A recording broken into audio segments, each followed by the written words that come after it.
AMC's The Walking Dead has become a staple of Sunday television, endlessly shocking and delighting fans with its gory action and non-stop drama. The grim apocalyptic series has gotten increasingly violent over the years, to the point that some fans have even called it quits because of the alarming brutality, while others have become irked by some key changes from the original comic scenes. But even those who have stuck around from the start still might be surprised to find out these facts about the series. Here's what you may not know about The Walking Dead. Taking the lead.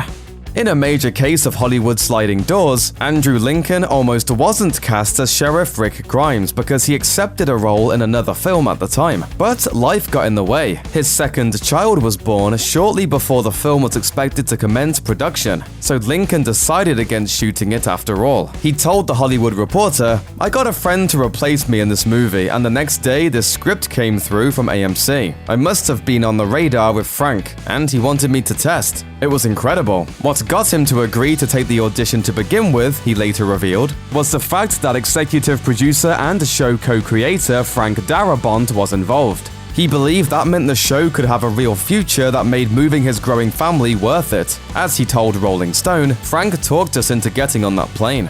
SWAT Team Swarm.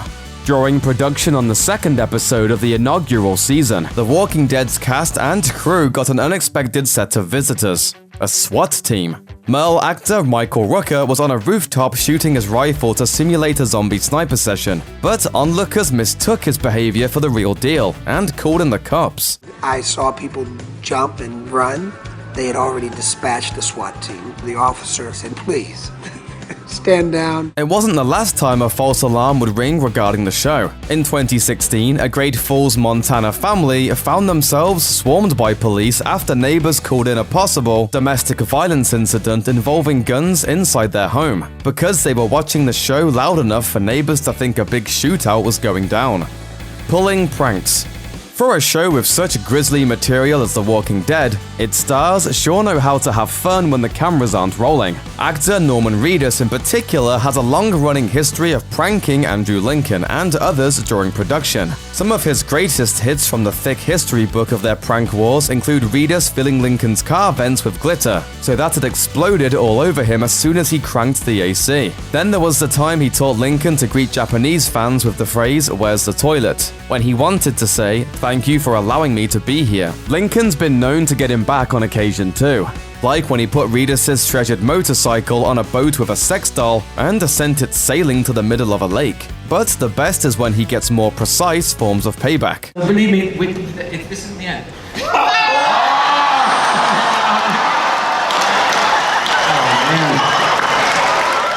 AMC Easter eggs.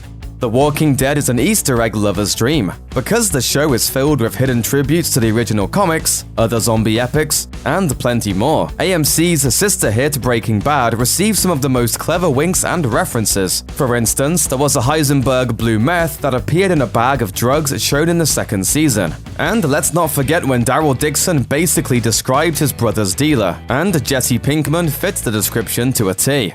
Merle had the stealer. Janky little white guy. He says, "I'm gonna kill you, bitch." The connections have been significant enough to even inspire some theorists to connect the timeline of the two shows and posit a cause and effect relationship between Walter White's chemical concoction and the onset of the zombie plague. Yeah, Mr. White! Yes, science! Hey, anything's possible. The Walking Dead has still yet to explain where and why the Walker infection happened. Irking the neighbors. You might think living in a small town where one of TV's biggest hits is made would be a treat, but for some residents of Sonoya, Georgia, the experience of becoming a mini Hollywood has been unpleasant at times. As reported by ABC News, some of Sonoya's natives have been annoyed by being asked to change their activities in their hometown as a result of its proximity to the set. From taking pictures to trimming trees, show officials have stepped in to moderate what would otherwise be considered pretty ordinary behaviors. And they come out of there saying, "I need to stop. They're filming." I said, "Well, no, You just carry your happy butt right behind the wall. Set attention has also spawned an army of walker stalkers, that is, fans who case the town in hopes of catching a glimpse, which is both a business boon and headache for locals, especially when explosive scenes are being shot nearby one of the neighborhoods. To compensate for the troubles though, some families are paid a monthly stipend of $400, and others have received in-person thanks from some of the cast. Earning outrage. While plenty of devastating character deaths have happened on The Walking Dead over the years, one killing in particular had commentators in a tizzy. In the 6th season, Merritt Weaver's Dr. Denise Cloyd was killed off. And it wasn't just the fact that she died in a way that, in the comics, happened to Abraham. Instead, it was the fact that her death added to a growing trend of that season in which lesbian characters were routinely and unceremoniously executed on various shows. The show was immediately panned after the episode aired for playing into the bury your gays trope that seemed to be so common in mainstream television in 2016. Of the controversy, Weaver herself told the Daily Beast, "I hadn't thought about it that way. I'm not sure that that's what was going on here, but I understand the sentiment very well." Avoiding the amputation. One of the most glaring omissions from The Walking Dead's transformation from book to screen has been the fact that Rick still got both of his hands. In the comics, the governor cuts off Rick's right hand, his shooter side no less. So when the governor arrived on screen in the 3rd season, many readers were braced for the inevitable. But it never happened. There have been a couple minor winks to the event, like Merle, a character unique to the show, having to cut off his own hand to escape being handcuffed to a rooftop. And then there was the time the villainous Negan threatened to cut off Cole's hand in the 7th season.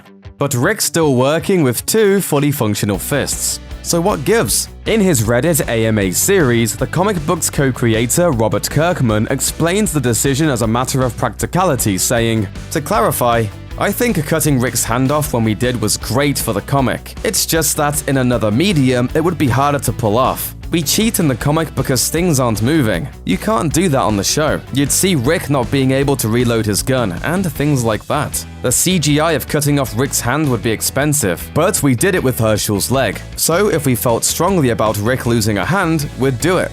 Optimistic endgame. The show may have diverged from writer Robert Kirkman's ongoing comic series in some significant ways, but he still has a lot of creative influence on the Walking Dead production. According to him, fans can expect the ending to both versions to be hopeful. He said, "It's a very popular show, and the executives at AMC seem to want it to go for 50 seasons, and it may go for 50 seasons, but there is definitely an end point at some point. I see the story from beginning to end, over many, many years, so I think it's a very hopeful story about humanity overcoming this insurmountable apocalyptic situation. It's just gonna take them a long time to do it, but until then, we'll all just enjoy the grim ride." Thanks for watching. Click the looper icon to subscribe to our YouTube channel. Plus, check out all this cool stuff we know you'll love too.